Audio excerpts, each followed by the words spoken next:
Suppose कि आपकी class में आपको अचानक से बुलाया जाता है और बोला जाता है कि now you have to give the speech और you are selected to give a speech on some day.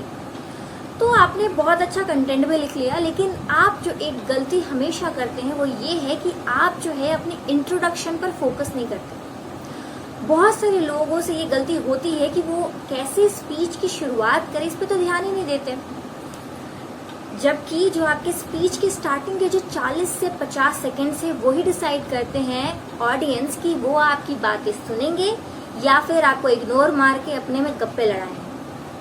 तो इसके लिए क्या जरूरी है, आपने कभी कभी देखा भी होगा कि कभी आपको ऐसे लिखने मिलता है, तो अगर आपने शुरुआत कर ली, पहले शुरुआत करने में आपको दिक्कत होता है, जैसे ही आपने शुरुआत कर ली आप धड़ाधड़ आप सब कुछ लिख लेते। तो लोग ना बहुत सारे मिस्टेक्स करते हैं, तो कुछ मिस्टेक्स को 5 पॉइंट्स को मैं 5 पॉइंट्स में मिस्टेक्स को बताऊंगी और ये भी बताऊंगी कि कैसे आपको अपनी अच्छी इंट्रोडक्शन, जो स्पीच की इंट्रोडक्शन है वो करनी है। तो let's start. My name is Nitishree and here I am to present and to share some problems as well as their solutions. ठीक है, सबसे पहले हम लोग स्टार्ट करते हैं 5 प्रॉब्लम। चलो करते हैं।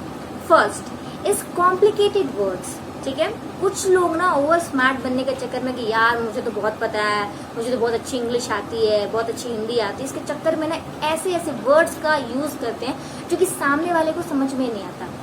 भाई आपके सामने जो भी बैठे हुए हैं, अगर आप अपने क्लासमेट्स को या फिर स्कूल के बच्चों को अगर आप दे रहे हैं तो वो कोई 30 मार खान नहीं है, उनकी नॉलेज भी आपकी जितनी ही होगी, उस लेवल की होगी। आपको जरूरत नहीं कुछ ज्यादा ओवर स्मार्टनेस दिखाने के चक्कर में कुछ ऐसा बात बोल देना जिसका मतलब आपको खुद ही नहीं पता हो।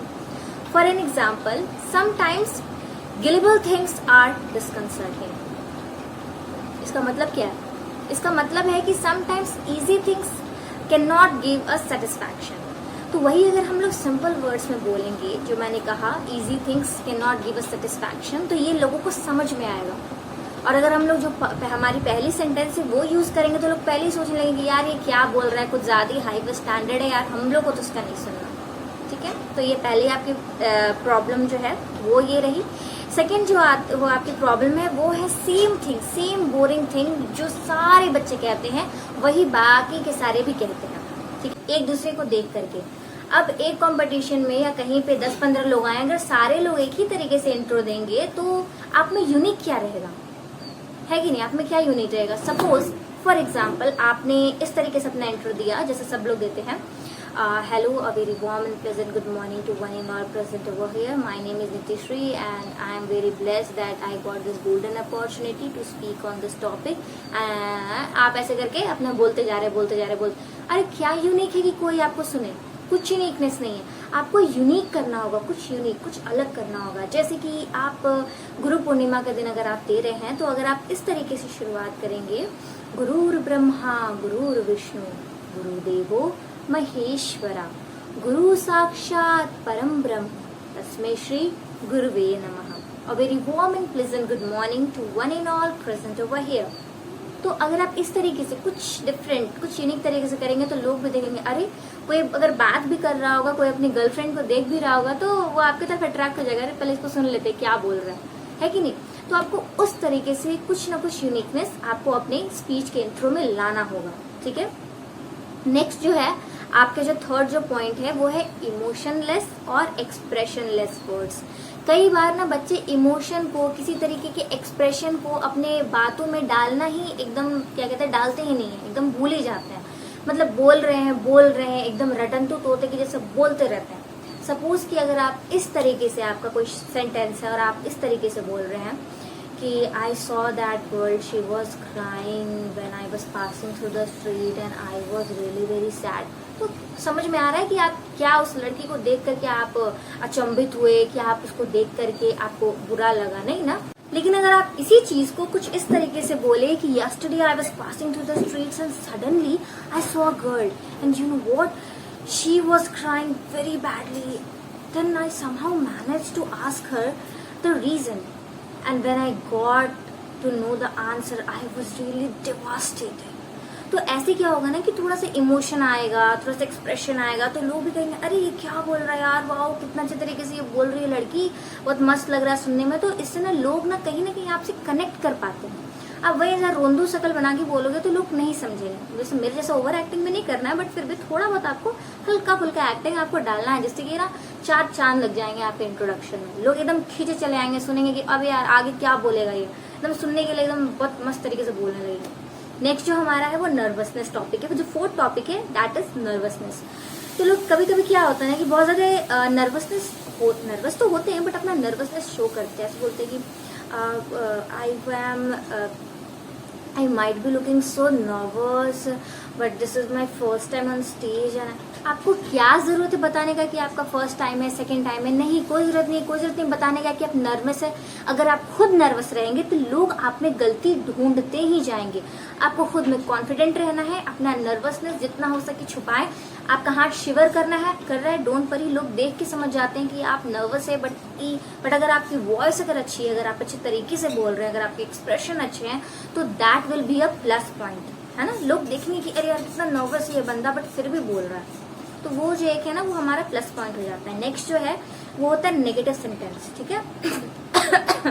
अगर आप नेगेटिव सेंटेंस से शुरू करते हैं, I am not a good speaker but I will try. अगर आप पहले ही बता दोगे भैया कि आप अच्छे स्पीकर नहीं हो, तो लोग क्यों आपको सुनेंगे? आपको सबसे पहले खुद पर भरोसा होना चाहिए कि you are a good speaker and you can speak well. Then and only आप दूसरे से एक्सपेक्ट कर सकते हो कि वो आपकी स्पीच को सुने और इसे समझे। तो आपको ना नेगेटिव चीजों से स्टार्ट नहीं करना है, ठीक है। 5 प्रॉब्लम्स बता दिए। अब 5 कुछ अलग डिफरेंट टाइप्स की क्या ऐसी बातें हो सकती है जो हम अपने इंट्रोडक्शन में डालें तो एकदम इंट्रोडक्शन में 4 चांद लग जाए भाई। तो सबसे पहला ये कि जब आप स्टार्ट करें, या तो गुरु ब्रह्मा गुरु विष्णु, तो जब आप स्टार्ट करें तो कुछ इसी टाइप की कुछ कोट्स ले ले जो कि थोड़े से ऐसे राग में हो।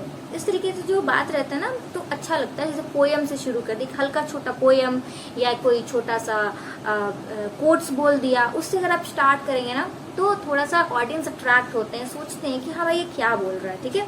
सेकंड ये कि आप कोई स्टोरी शुरू करिए, ठीक है। अगर आप स्टोरी शुरू करते हैं किसी भी तरीके की, वही जैसे आपको गर्ल्स अगर आपको फीमेल सेफ्टी या वुमेन सेफ्टी पे बोलना तो कुछ ऐसे स्टार्ट कर सकते हैं। जैसे कि आप रोड पे जा रहे थे, आपने एक लड़की को देखा, उसे कुछ लोग परेशान कर रहे थे, तो आपने देखा कि कोई उसकी हेल्प करने नहीं आ रहा है, तो उसके बाद आप अपना आगे का जो बात है वो शुरू कर सकते हैं। तो स्टोरी से हो गया, पोयम हो गया सेकंड। थर्ड हो गया इमेजिनेशन। जैसे मैंने स्टार्ट किया था कि इमेजिन कि आपको कोई बुला रहा है आप स्टेज पे, वैसे अगर आप इमेजिन की जस्ट इमेजिन कि आप एक दिन सो करके उठे और पूरी दुनिया में सिर्फ एक वन रिलीजन फॉलो हो रहा है जिसका कोई नाम नहीं है। ऐसे करके आप, तो इससे क्या होगा, हल्का सा हिंट भी मिल जाएगा लोगों को कि आप रिलीजन बेस्ड कुछ बोलने वाले हैं, और ना इमेजिनेशन में लोग कहीं खो जाएंगे, आपको बातों को सुनने लगेंगे, खो जाएंगे, ठीक है। तो हम लोग कितने पॉइंट, 3 पॉइंट डिस्कस कर लिए। तो हमारा जो 4th पॉइंट है वो ये है कि आपको अपनी ऑडियंस से कुछ क्वेश्चन पूछना है, ठीक है। कुछ क्वेश्चन से स्टार्ट करना है पूछ के। सपोज कि आपने पूछा कि what will happen if suddenly the whole country will change the male dominance into female dominance, then what will happen? तो इस तरीके से लोग क्वेश्चन में एकदम फंस जाएंगे कि यार हाँ क्या होगा, सोचने लगेंगे इस तरीके से। तो अगर आप कुछ क्वेश्चन उनके सामने कुछ थ्रो करते हो, क्वेश्चन है ना, it's like throwing the thing. तो अगर आप किसी चीज, अगर सडनली आप किसी के सामने कुछ ऐसा थ्रो करते हो तो पकड़ने का कोशिश करेंगे ना, तो उसी तरीके से लोग इसमें भी इंडल्ज हो जाएंगे, सोचने लगेंगे, ठीक है। तो आपको उनसे किसी तरीके की कोई क्वेश्चन पूछनी है। 5th जो है कुछ इंटरेस्टिंग फैक्ट्स के साथ स्टार्ट करना है, कुछ ऐसा फैक्ट जो कि वो ना जानते हो। जैसे कि आप ये बताएं कि डू यू नो जो रियल जो हमारा जो गाजर होता है जो कितने प्यारे ऑरेंजिस कलर का होता है, वो रियल में एक हाइब्रिड गाजर है। दिस इज नॉट, मतलब गाजर का ओरिजिन तो इस कलर का है ही नहीं, but still it is dominating the whole market, है ना। अगर आप किसी भी चीज के बारे में बात करो, उसे इस तरीके से स्टार्ट करते हो तो लोग बोलेंगे अरे ऐसा भी होता है क्या। तो ऐसे ना कुछ इंटरेस्टिंग चीज बोलोगे ना तो लोग भी ऐसे सोचेंगे कि यार इसके तो पास तो बहुत सारी नॉलेज है। तो इस तरीके से स्टार्ट किया अपना स्पीच, ठीक है। ये हो गया। नेक्स्ट आप एक और जो 6th चीज है वो यूज कर सकते हैं, ऑडियंस बेनिफिट्स, ठीक है। कि ऑब्वियसली सब जो हमारे इंडिया में है ना, लोग चीप एंड बेस्ट थिंग, उनको अपना फायदा देखना होता है, ठीक है। ये ऑब्वियसली हम लोग सब देखते हैं, मैं भी देखती हूँ, आप भी देखते होंगे, अपना फायदा। तो अगर आप पहले उन्हें बताइए कि आपकी स्पीच सुनने से उन्हें क्या फायदा होने वाला है, तो वो ज्यादा आपसे कनेक्ट कर पाएंगे, वो देखेंगे हाँ हाँ ठीक है चलो देखते हैं। पहले अगर आप बता दिए, आप मेरी स्पीच सुने, अगर आपका स्पीच इस बारे में है कि कैसे टीचर्स के साथ बिहेव किया जाता है, तो आपको सीखने को मिलेगा कैसे आप टीचर से बिहेव कर सकते हैं, कैसे आप पर्सनालिटी डेवलपमेंट कर सकते हैं, कैसे आप खुद के पर्सनालिटी को और इन्हांस कर सकते हैं, कैसे। तो इस तरीके से आप ना पहले अगर उनके पास थ्रो कीजिएगा कि आप क्या क्या आपको सीखने, उनको आपसे सीखने को मिलेगा, तो ऑब्वियसली वो आपकी बातें सुनने में बहुत इंटरेस्टिंग होंगे।